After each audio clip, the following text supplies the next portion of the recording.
Eh? Eh? Eh? Eh? Eh? Eh? Eh? Welcome to our mini vlog. Gusto ko lang mag-share mga Rema. Andito kami ngayon sa Fan City. Sa totoo lang, pangalawang balik na namin dito.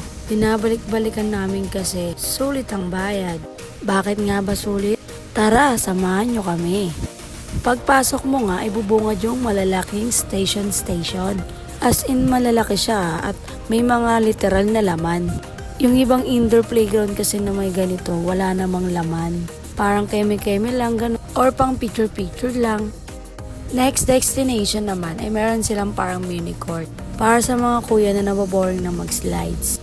At para naman sa mga infant natin, meron din silang mga mini slides na pwedeng balik-balikan ng mga babies nyo. And sa kabilang side naman ito ang mini soccer.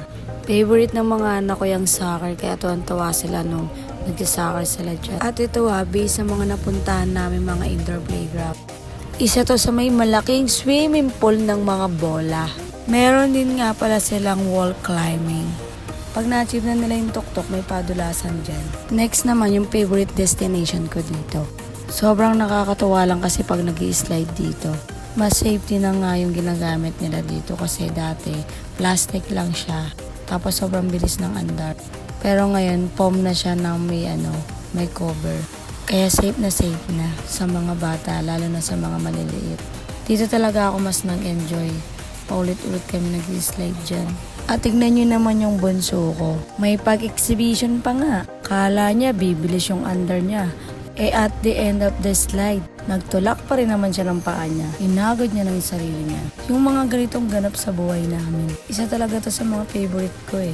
Bukod sa nahihil mo na yung inner child mo, napapasaya mo pa yung mga anak mo. Kapag sila ay lumaki na, hindi mo na pwedeng gawin. Hindi na lang ikaw yung nagpapasaya sa kanila at may sarili na silang paraan para sumaya. Kaya tuwing may birthday sa amin o sa mga anak ko, mas pinipili na lang namin ngayon mamasyal kaysa maghanda. Kasi naranasan ko na rin naman magpahanda sa kanila ng mga first birthday nila. Pero para sa akin, mas okay talagang mamasyal na lang kayo eh. Kaysa maghanda kasi alam mo yun, nasusulit mo yung pera na ginagastos mo. Nag-e-enjoy ka, nababanding mo yung pamilya mo. The same time, nagagalak yung puso mo. Kasi kahit pa paano, hindi man kami ganun kapera pero napaparanas namin sa mga anak namin. Yung mga akala ko dati pang mayaman lang. Pwede rin pala to sa mga dukhang katulad namin.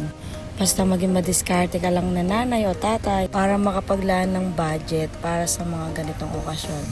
Kasi alam nyo, feeling ko talaga mas lumalalim yung relasyon natin sa mga anak natin. Saka pasayin natin sila habang bata pa sila. Kasi pag lumaki-laki yan, hindi na lang tayo magpapangiti sa kanila, magpapatawa o magpapasaya. Kaya lagi natin piliin i-banding sila. Sa totoo lang yung pera nababalik yan eh. Pero alam mo yun yung oras, hindi na yan nababalik. Panginginayangan mo na lang talaga. Pag malalaki na yung mga anak mo, sabihin mo na lang, Ana, mas nagbigay ako ng oras sa mga anak ko nung maliliit pa sila. And that's it. Yung nanay kong napagod. Actually, di ko lang saan siya napagod. Or inantok lang talaga siya kasi malamig. And that's our experience dito sa Fan City. Sana nag-enjoy kayo sa videos. See you on our next gala vlog. Para magka-idea kayo sa mga lugar na gusto nyo mapuntahan at makapag-family bonding. Bye mga Rema!